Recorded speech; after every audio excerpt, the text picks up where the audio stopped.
யானையோட பலம் வந்துட்டு தும்பிக்கையில், மனுஷனோட பலம் வந்துட்டு நம்பிக்கையில் அப்படின்னு சொல்லிட்டு நிறைய பேர் கேள்விப்பட்டிருப்பீங்க.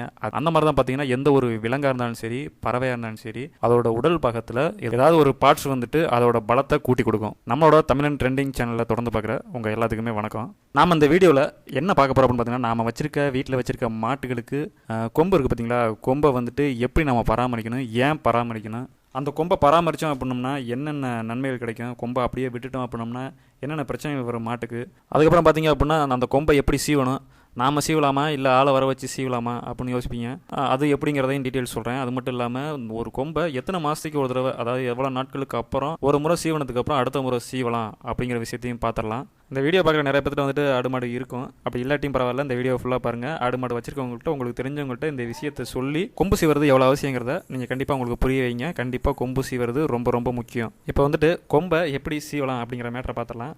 என்ன அப்படின்னு பார்த்தீங்கன்னா, நிறைய பேர் ஆடு மாடு வச்சிருக்கவங்க மேக்ஸிமம் பார்த்தீங்க அப்படின்னா அதை கொம்பை என்ன ஏதுன்னே கண்டுக்காமல் விட்டுருவாங்க. கொம்பு கண்டுக்காத கொம்பு எப்படி இருக்கும் அப்படின்னு பார்த்தீங்க அப்படின்னா, அந்த கொம்பில் பார்த்தீங்கன்னா வெள்ளை வெளியே திட்டா படிப்படியாக அப்படி படிஞ்சு கிடக்கிற மாதிரி இருக்கும். அதை தொட்டு பார்த்தீங்கன்னா சொரன்னு இருக்கும். அசிங்கமான தோட்டத்தில் இருக்கக்கூடிய மாடு வந்துட்டு பார்த்தீங்க அப்படின்னா கொஞ்சம் எனர்ஜெட்டிக்கு கம்மியாக தான் இருக்கும். அதாவது வந்துட்டு ஊட்டச்சத்து கம்மியாக இருக்கிற மாதிரி, ரொம்ப நொடிஞ்சு தான் இருக்கிற மாதிரி காணப்படும். வீட்டில் இருக்கக்கூடிய பசு மாடாக இருக்கட்டும், வண்டி மாடுகளாக இருக்கட்டும், உழவுக்கு பழக்கூடிய மாடுகளாக இருக்கட்டும், இந்த மாதிரி மாடுகளில் பார்த்தீங்கன்னா மேக்ஸிமம் கொம்பு எடுக்காமல் இருப்பாங்க. இப்போ இருக்க சுச்சுவேஷனில் நிறைய பேர் இந்த கொம்பு எடுக்கிற விஷயத்த மறந்துட்டாங்க. பசு மாடுகள்லாம் எதுக்கு கொம்பு எடுக்கணும், கொம்பை சீவி விடணும், அதே மாதிரி கிடமாட்டுகளுக்கு ஏன் கொம்பை சீவி விடணும் அப்படிங்கிறது தெரியாமலே வந்துட்டு அவங்க வளர்த்துக்கிட்டு இருக்காங்க. அதனால் கண்டிப்பாக வந்துட்டு எல்லாத்துக்கும் இந்த வீடியோவை ஷேர் பண்ணி விடுங்க. கண்டிப்பாக கொம்பு சீவுறது முக்கியம் அப்படிங்கிறது கண்டிப்பாக உங்களுக்கு போய் சேரணும். இப்போ நம்ம எப்படி கொம்பை க்ளீன் பண்ணலாம் அப்படிங்கிற விஷயத்த பார்த்துடலாம். கொம்பை க்ளீன் பண்ணுறதுக்காக வேண்டி நல்ல கனமான, நல்ல பதமான கத்தி இல்லாட்டி அருவா இது நல்லா வந்துட்டு தீட்டி நல்லா ஷார்ப்பாக வச்சுக்கிட்டு பார்த்தீங்க அப்படின்னா அந்த கொம்பு, மாட்டு கொம்பு இருக்குது பார்த்தீங்களா, மாட்டு கொம்பில் அந்த வெள்ளை படிஞ்ச அப்படி இருக்கும். அதை சீவ அந்த கொம்பு வந்துட்டு கருப்பு தன்மை அடைஞ்சிட்டு வந்துட்டு இருக்கும். அது வரலையும் மட்டும் நீங்கள் சீவனா போதும். மேக்ஸிமம் பார்த்தீங்க அப்படின்னா இது வந்துட்டு சரியாக கொம்பு சீவக்கூடிய ஆட்களை கூப்பிட்டு சீவணும். இல்லாட்டி அப்படின்னா நம்ம மாட்டுக்கு கொம்புக்கு ஏதாவது வலிக்கும், இல்லை ஏதாவது ஒன்று ஆகி போயிடும் அப்படின்னு சொல்லி யாரும் எதுவும் பயப்பட தேவையில்லைங்க. நீங்கள் அந்த கனமான அருவா வச்சு நல்லா ஷார்ப்பாக சீவி லைட்டாக அப்படியே சீவினீங்க அப்படின்னா அந்த வெள்ளை படிஞ்சது வந்துட்டு ஆட்டோமேட்டிக்காக வந்துட்டு ரிலீஸ் ஆகி கரையின்னு கருப்பாக வந்துட்டு அந்த கொம்பு வந்துடும். அதுக்கு மேலே நீங்கள் சீவ வேணாம். ஏன்னா அப்படின்னா உள்ள குருத்து இருக்குதா என்னன்னு சொல்லிட்டு அந்த கரெக்டாக முறையாக சீவ தெரியும் பார்த்தீங்களா, அவங்களுக்கு தான் தெரியும். நமக்கு வந்துட்டு நாமளே சீவுறோம் அப்படின்னோம்னா அந்த குருத்து ஒரு சிலருக்கு வந்துட்டு ஐடென்டிஃபை பண்ணி தெரிஞ்சிக்க முடியாது. அதனால் வந்துட்டு அந்த வெள்ளை படைஞ்சிருக்கிறத மட்டும் நீங்கள் சீவி எடுத்துட்டிங்கன்னா அப்போவே கொம்பை பார்த்தாவே உங்களுக்கே தெரியும், ரொம்ப நீட்டாக இருக்கும்.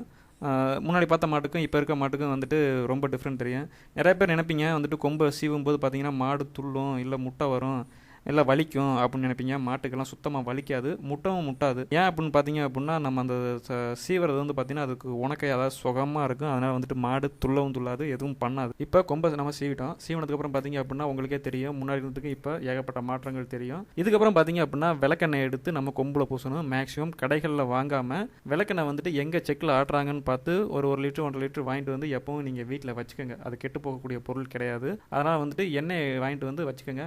வச்சுட்டதுக்கப்புறம் எண்ணெய் எடுத்து நம்ம அந்த கொம்பு இருக்குது பார்த்தீங்களா, சீவனம் பார்த்தீங்களா கொம்பு, அந்த கொம்பில் நீங்கள் தடவி விடுங்க. ஏன் அப்படின்னு பார்த்தீங்க அப்படின்னா அந்த கொம்பு மூலியமாக அந்த விளக்கெண்ணெய் உடம்புக்குள்ளே போய் மாட்டுக்கு ரொம்ப குளிர்ச்சியாக இருக்கும். அதனால் வந்துட்டு விளக்கெண்ணெய் அவசியமாக தடவுங்க.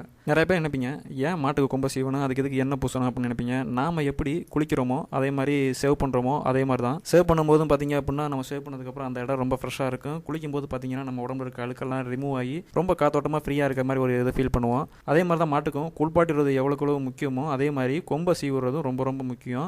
கொம்பை சீவுறது மூலியமாக பார்த்தீங்க அப்படின்னா ரொம்ப காத்தோட்டமாக இருக்கும், ரொம்ப ஃப்ரீயாக இருக்கும். அந்த கொம்பு மூலியமாக சூரிய கதிர்கள் பட்டு அதில் இருக்கக்கூடிய சத்துக்களை உடம்புல கொம்பு வழியாக தான் இறக்கும் மாடு வந்துட்டு. அதனால தான் வந்துட்டு மாட்டுக்கு ரொம்ப ரொம்ப கொம்பு முக்கியம் அப்படின்னு சொல்லி சொல்கிறது, அந்த கொம்பை பராமரிக்கிறது அப்படின்னு சொல்லி சொல்கிறது அதான் காரணம். அந்த கொம்பு வழியாக உள்ளே போய் அந்த திமிழ் வழியாக உடம்புல இருக்கக்கூடிய அனைத்து சக்திகளையும் ஊட்டச்சத்துக்களையும் இன்க்ரீஸ் பண்ணுது அப்படிங்கிறது தான் உண்மை.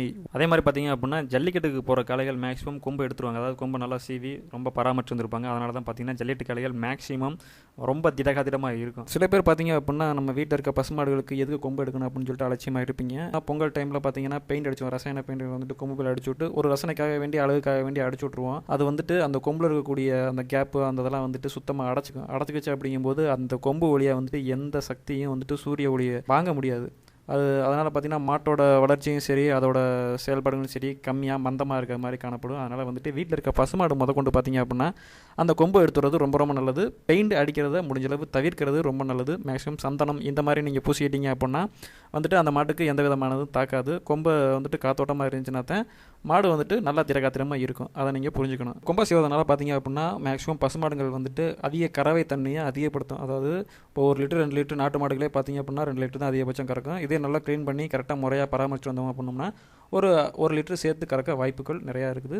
சீம மாடுகளை நம்ம ஊக்குவிக்கல. சீம மாடுகளை வந்துட்டு சீம மாடுகளுக்கு இந்த மாதிரி விஷயங்களை நீங்கள் பண்ணுனீங்க அப்படின்னா இப்போ நார்மலாக வந்துட்டு 4 லிட்டர் 5 லிட்டர் ஒரு நேரத்துக்கு கறக்குதா, ஒரு 2 லிட்டர் சேர்த்து கறக்கக்கூடிய அளவுக்கு பார்த்தீங்க அப்படின்னா இந்த கொம்பை செய்வதனால வந்துட்டு அதுக்கு ஊட்டச்சத்து இன்க்ரீஸ் ஆகும், மாட்டோட தரமும் கூடும். முடிஞ்ச வரைக்கும் பார்த்தீங்கன்னா வீட்டில் இருக்கக்கூடிய சாதுவான மாடாக இருந்தால் மட்டும் நீங்கள் வந்துட்டு அந்த கொம்பை தொட்டு அந்த கொம்பை க்ளீன் பண்ணி விடுங்க, கொம்பை சீவி விடுங்க. கொஞ்சம் ஏடாதான் கூட பண்ணக்கூடிய மாடாக இருக்கட்டும் அல்லது பாய்ச்ச மாடாக இருந்துச்சு அப்படின்னா கண்டிப்பாக முறையாக சீவக்கூடிய நபர், அதாவது கொம்பு சீவத்துக்குன்னு சொல்லிட்டு நிறைய நபர்கள் இருக்காங்க. அவங்கள நீங்கள் கான்டாக்ட் பண்ணி கண்டிப்பாக அவங்க மூலியமாகவே நீங்கள் பண்ணிக்கோங்க. ஏன் அப்படின்னா மாட்டு பாயுது எப்படி பாயும், சில டைம் வந்துட்டு எடுக்கும்போதே பார்த்தீங்கன்னா சில மாடுகள் தவும். அதனால் வந்துட்டு அவங்க அப்படின்னா நேக்கு போக்காக வந்து எடுத்து விட்ருவாங்க. ஏடை விடாமல் நம்ம அதாவது கொஞ்சம் வச்சு தேய்ச்சிட்டு இருக்கும்போது திடீர்னு தவுது, அதாவது வந்துட்டு திடீர்னு பாய்ச்ச குணத்தில் வந்துட்டு சீருது அப்படின்னா கத்தியை நம்ம ஆழமாக இறக்கிட்டாலும் கொம்பை பாதிக்கும். அடையாளம் தெரியாமல் அல்லது நேக்கு போக்கு தெரியாமல் இழுத்து விட்டோம் அப்படின்னோம்னா அது காயங்களை ஏற்படுத்தக்குண்டான வாய்ப்புகள் இருக்குது. அதனால் நீங்கள் வந்துட்டு அந்த முறையாக சீவக்கூடிய நபர்களை கூப்பிட்டுக்கிறது நல்லது. இது வந்துட்டு மேக்ஸிமம் ஜல்லிக்கட்டு காலை வச்சுருக்கவங்க வந்துட்டு இந்த மாதிரி வந்துட்டு சீவக்கூடிய நபர்கள், அதாவது கொம்பை சீவக்கூடிய நபர்களை கூப்பிட்டு அதை சீவிக்கிறது ரொம்ப ரொம்ப நல்லது. ஏன் அப்படின்னா கொம்பு மாட்டுக்கு ரொம்ப ரொம்ப முக்கியம். அதுவும் ஜல்லிக்கட்டு கலக்கக்கூடிய காய்கள் வாடியில் நல்லா 2 பக்கம் கட்டை அடித்து வர்றதுக்காக இருந்தாலும் சரி, ஒரு பயமுறுத்தமான தோட்டத்தை கொடுக்கக்கூடியதுக்காக இருந்தாலும் சரி, கண்டிப்பாக வந்துட்டு கொம்பு முக்கியம், கொம்பு அவசியம். அதனால் கொஞ்சம் சேஃப்டி ஜல்லிக்கட்டு காளைகளுக்கு வேணால் நீங்கள் வந்துட்டு முறையாக சீவக்கூடிய நபர்களை கூப்பிட்டு நீங்கள் அதை சீவிக்கிறது நல்லது. கொம்பை சீவ சொல்கிறேன் ரைட்டு, எத்தனை தடவை சீவணும் அப்படிங்கிறத நல்லா நீங்கள் புரிஞ்சுக்கோங்க. சும்மா சீவக்கூடாது. சும்மா நம்ம சீவணும் அப்படின்னோம்னா கொம்போட குருத்து வந்துட்டு அடிபட ஆரம்பிச்சிடும். அடிபட்டுச்சு அப்படின்னா மாட்டுக்கு அப்போ தான் வலி உண்டாகும். ப்ளஸ் வந்துட்டு அது மூலியமாக சத்துக்களை இழுக்கிறது வந்துட்டு நின்று போயிடும். அதனால் அந்த கருப்பு வர தன்மை இருக்க வரைக்கும் மட்டும் சீவுங்க. சும்மா கொம்பை சீவக்கூடாது. மேக்ஸிமம் பார்த்தீங்க அப்படின்னா ஒரு வருஷத்துக்கு 2 முறை மட்டுமே சீவுங்க. அதாவது வந்து கொம்பை வந்துட்டு அந்த வெள்ளை படிஞ்சதை வந்துட்டு நீங்கள் ரிமூவ் பண்ணி விடுங்க.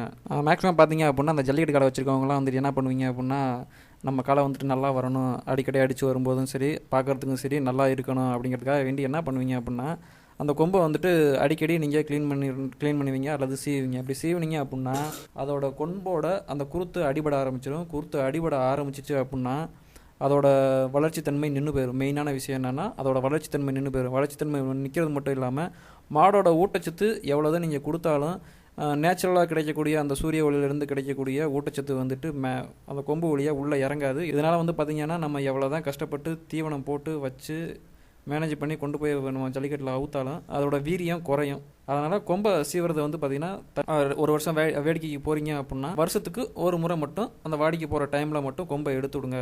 இந்த வீடியோ வந்துட்டு மேக்ஸிமம் எல்லா பேத்துக்கும் யூஸ்ஃபுல்லாக இருந்திருக்கும் அப்படின்னு சொல்லி நான் நம்புகிறேன். இந்த விஷயம் தெரியாதவங்களுக்கு கண்டிப்பாக இந்த விஷயம் போய் சேரணும். அதனால் இந்த வீடியோவை நல்லா ஷேர் பண்ணி விடுங்க. இந்த வீடியோ உங்களுக்கு பிடிச்சிருந்துச்சு அப்படின்னா கூட கீழே கமெண்ட் பண்ணி விடுங்க. இன்னும் வேறு எந்த மாதிரி விஷயங்கள் உங்களுக்கு தேவைப்படுது அப்படின்னு சொல்லி சொன்னீங்க அப்படின்னா கூட அந்த மாதிரி விஷயங்களை கலெக்ட் பண்ணி கூட நான் உங்களுக்கு அடுத்த வீடியோவில் உங்களுக்கு தரேன். அடுத்த வீடியோவில் உங்களை பார்க்குறேன். Thank you friends.